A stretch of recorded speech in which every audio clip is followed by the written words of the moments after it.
Pernah tak seseorang tiba-tiba serang awak dengan kata-kata?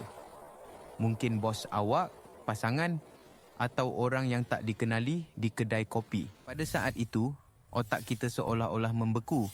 Naluri purba, kita mengambil alih. Dan kita ada 3 pilihan: lawan, lari atau kaku. Lawan. Kita balas jerkahan dengan jerkahan. Hasilnya, perang mulut yang takkan ada pemenang, cuma dua-dua pihak akan rasa lebih teruk. Lari, kita cuba elak, tukar topik atau diam 1000 bahasa. Ini mungkin nampak selamat, tapi masalah sebenar tak selesai dan rasa geram tu akan membusuk di dalam. Kaku. Otak kita kosong. Kita cuma berdiri di situ, menerima semua serangan tanpa mampu berkata apa-apa. Lepas tu, kita akan menyesal berjam-jam.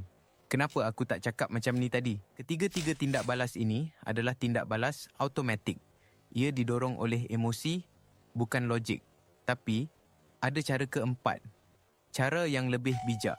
Ia dipanggil judo lisan. Konsep ini dipopularkan oleh Dr. George Thompson, seorang pegawai polis dan pakar komunikasi. Falsafahnya mudah. Jangan lawan kekuatan dengan kekuatan. Sebaliknya, gunakan tenaga penyerang untuk menentang mereka sendiri. Bukan secara fizikal, tetapi secara lisan. Tujuannya bukan untuk menang, tetapi untuk meredakan keadaan dan mencapai persefahaman. Untuk faham cara ia berfungsi, kita kena faham apa yang berlaku dalam otak si penyerang. Bila seseorang marah, bahagian otak rasional mereka, korteks prefrontal, seolah-olah offline. Yang mengawal sepenuhnya ialah amigdala atau otak reptilia mereka. Bahagian ini hanya tahu tentang ancaman dan tindak balas primitif, berhujah dengan logik. Pada waktu ini, sama seperti cuba berdebat dengan seekor buaya. Misi pertama judo lisan ialah untuk memintas buaya ini dan menghidupkan semula otak rasional mereka. Dan cara untuk melakukannya adalah dengan satu langkah yang sangat berlawanan dengan intuisi. Langkah itu ialah setuju dengan mereka. Bukan. Ini bukan bermakna awak mengaku salah. Ia bermakna awak mengesahkan perasaan mereka. Ini adalah frasa ajaib judo lisan. Ia datang dalam pelbagai bentuk, tetapi semuanya membawa maksud yang sama. Saya dengar awak. Mari kita lihat beberapa contoh. Situasi 1. Bos awak masuk ke pejabat dengan muka merah padam. Laporan yang awak hantar ni penuh dengan kesilapan. Tak boleh diharap langsung. Tindak balas biasa. Melawan. Saya dah periksa 3 kali. Mungkin salah awak baca. Dan selamat datang ke sesi kaunseling HR. Tindak balas judo lisan. Tarik nafas, pandang mata bos awak dan cakap dengan tenang. Saya faham kenapa bos marah. Bos betul. Sepatutnya tiada kesilapan langsung dalam laporan ini. Lihat apa yang berlaku. Awak tak mengaku awak yang buat silap. Awak cuma setuju dengan faktanya. Laporan itu memang tak sepatutnya ada kesilapan. Awak mengesahkan kemarahan dia sebagai sesuatu yang munasabah. Ini menghentikan serangannya serta-merta. Otak reptilianya terkejut. Ia menjangkakan perlawanan, tetapi sebaliknya ia mendapat pengesahan. Ini memaksa otak rasionalnya untuk online semula. Selepas melucutkan senjatanya, langkah kedua ialah mengalih tumpuan. Biar saya periksa semula dan betulkan sekarang. Boleh bos tunjukkan bahagian mana yang paling kritikal. Dalam sekelip mata, awak telah mengubah konfrontasi menjadi kolaborasi. Awak bukan lagi musuh, tetapi penyelesai masalah. Itulah kuasa judo lisan. Situasi 2. Awak dituduh memotong barisan di pasar raya. Hei, saya dah lama tunggu di sini. Pergi ke belakang. Tindak balas biasa. Bertahan. Mana ada. Saya dah lama kat sini. Awak tu yang tak perasan. Dan sekarang, semua orang dalam barisan memandang awak. Tindak balas judo lisan.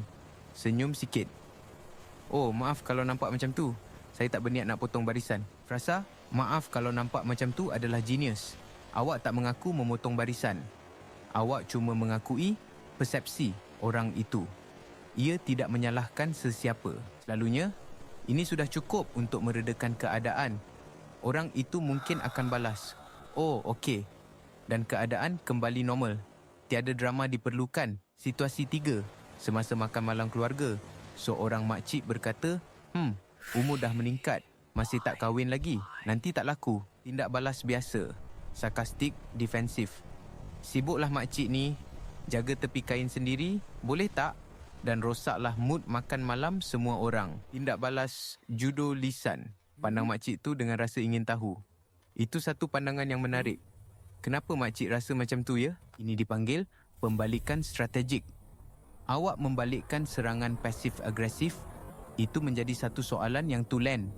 Awak tidak bergaduh, awak menjemput perbincangan. Selalunya, orang yang membuat komen sebegini tidak bersedia untuk mempertahankan pandangan mereka secara mendalam.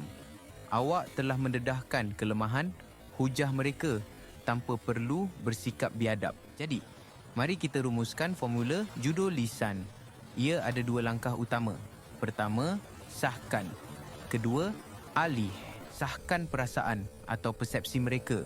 Gunakan frasa seperti, saya faham, saya dengar apa yang awak cakap. Itu masuk akal dari sudut pandangan awak. Ini adalah perisai awak. Alih perbualan daripada konflik kepada penyelesaian. Gunakan soalan seperti, macam mana kita boleh selesaikan ini? Apa yang boleh saya buat untuk bantu? Boleh terangkan lebih lanjut? Ini adalah pedang awak, tetapi pedang yang membina, bukan memusnahkan. Satu amaran penting, judo lisan bukan tentang menjadi doormat atau membiarkan orang memijak awak. Ia adalah sebaliknya. Ia adalah tentang mengawal keadaan dengan kebijaksanaan, bukan dengan ego. Orang yang paling kuat dalam bilik selalunya bukan yang paling bising, tetapi yang paling tenang dan terkawal. Menggunakan judo lisan memerlukan latihan. Pada mulanya, ia akan rasa janggal. Naluri untuk melawan atau lari sangat kuat. Tetapi, setiap kali awak berjaya menggunakannya, awak sedang membina otot kecerdasan emosi awak.